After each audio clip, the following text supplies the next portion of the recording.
চলে গেল।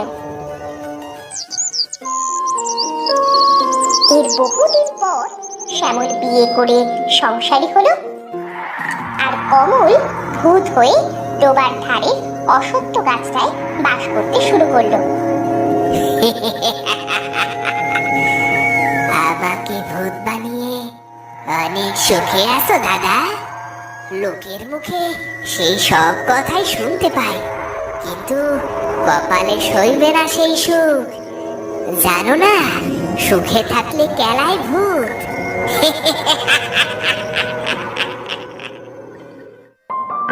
কইকো গিন্নি, বাজারের থলেটা দাও তাড়াতাড়ি, হাটের যে সময় হয়ে যাচ্ছে। বেলা পড়ে এলে তো কোনো সদাই পাবো না।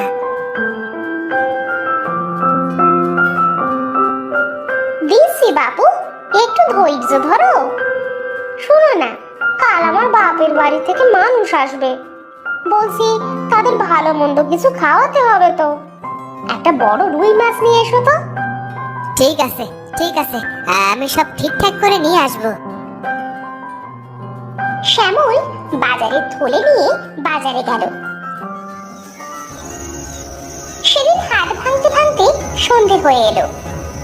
বেলা যে প্রায় শেষ হয়ে এলো, বড় বিপদে পড়ে গেলাম যে। এখন কি করে এত দূরের পথ পাড়ি দেব?